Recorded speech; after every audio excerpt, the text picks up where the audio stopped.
عید غدیر خم غدیر خم کے واقعے سے متعلق موشن کامکس 10 ذیقعد سال 10 ہجری قمری پیغمبر اکرم صلی اللہ علیہ وآلہ وسلم کے لیے اللہ تعالیٰ کی جانب سے ایک فرمان جاری ہوا۔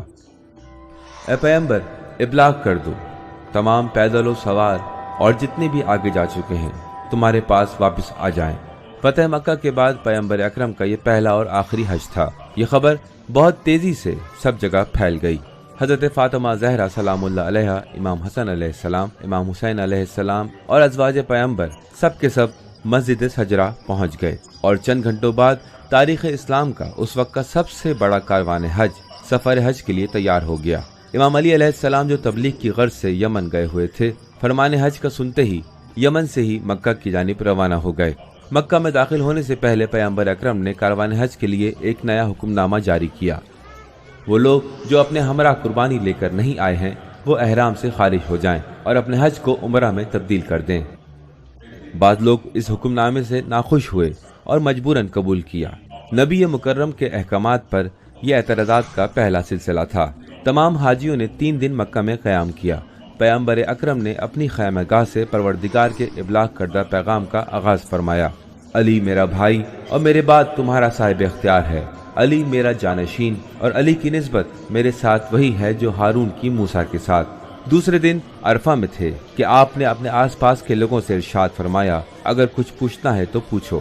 حیران و پریشان لوگوں نے فوراً ہی پوچھا، آپ کا جانشین کون ہے؟ جواب میں سننے کو ملا، میرا بھائی، میرا وزیر، میرا جانشین، میرے اہل بیت کا وہ بہترین فرد جسے میں تمہارے لیے چھوڑ کر جاؤں گا، علی ابن ابی طالب ہے۔ حج کے اعمال ختم ہوئے۔ 38,000 اہل مکہ، 12,000 یمنی اور 7,000 اہل مدینہ سب کے سب نے وطن واپسی کا قصد کیا۔ فرشتہ وحی حضرت جبرائیل نے آ کر خداوند متعال کی وحی کو پیغمبر اکرم تک پہنچایا اور فرمایا کہ علی علیہ السلام کو امیر المومنین کے نام سے سلام کرو۔ کاروان حج مقام غدیر خم پہنچا، اور اب بھی کافی لوگ ایسے تھے کہ جنہوں نے پیغام رسالت مآب کو نہیں سنا تھا۔ حضرت جبرائیل ایک بار پھر وحی خدا کو لے کر آئے۔ اے پیغمبر، ابلاغ کرو، کیونکہ اگر ابلاغ نہ کیا تو اپنی رسالت کو نامکمل پاؤ گے۔ کچھ ہی دیر بعد غدیر خم کے تپتے میدان میں پالان شتر کو جمع کر کے ممبر بنانے کا کام شروع کیا گیا تاکہ حجت الوداع کے خطبے کا آغاز ہو سکے۔ 18 ذی الحج 10 ہجری قمری غدیر خم کا میدان مقداد، سلمان، ابوذر اور عمار نے ایک ساتھ مل کر پالان شتر کا ممبر تیار کیا۔ نماز ظہر کے بعد پیغمبر اکرم ممبر پر گئے، لیکن وہ اکیلے نہیں تھے بلکہ ان کے ساتھ علی ابن ابی طالب بھی تھے۔ یمن و مدینہ اور حجاز کے 1,20,000 حاجی سخت گرمی میں میدان غدیر خم میں خطبہ سننے کے منتظر تھے۔ پیغمبر اکرم نے خطبے کا آغاز کیا۔ مجھے ایک اہم پیغام کا اعلان کرنا ہے، کیونکہ اگر یہ پیغام تم تک نہ پہنچایا تو میری رسالت نامکمل رہ جائے گی اور مجھے اس بابت کوتاہی عمل کا خوف رہے گا۔ چیمی گوئیاں شروع ہو گئیں۔ پیغمبر اکرم نے پورے مجمع کو مخاطب کر کے فرمایا، کیا میں تم سب سے افضل و اعلیٰ نہیں ہوں؟ پھر فرمایا کہ جو میں کہوں اسے تکرار کرو۔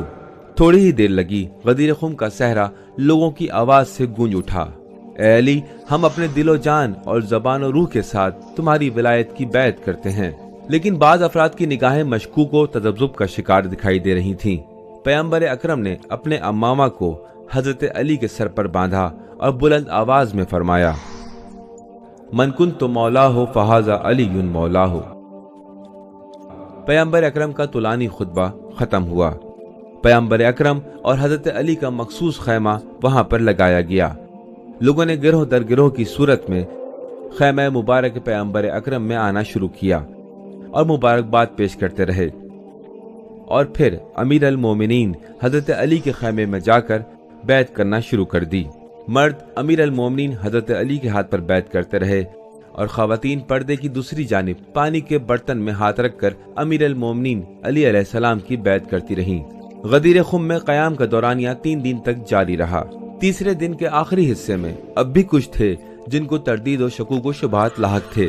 حارث فہری انہی میں سے ایک تھا۔ وہ پیغمبر اکرم کے خیمے میں گیا اور پوچھا کہ اے محمد، کیا علی کی جانشینی کا اعلان آپ کی طرف سے ہے یا اللہ کی طرف سے؟ پیغمبر اکرم کا جواب واضح اور اشکار تھا، لیکن حارث قبول نہیں کرنا چاہتا تھا۔ اس نے آسمان کی طرف دیکھا اور کہا، اے اللہ، یہ جو محمد کہتا ہے اگر یہ تیری طرف سے ہے تو آسمان سے ایک پتھر نازل کر اور مجھ پر عذاب نازل کر۔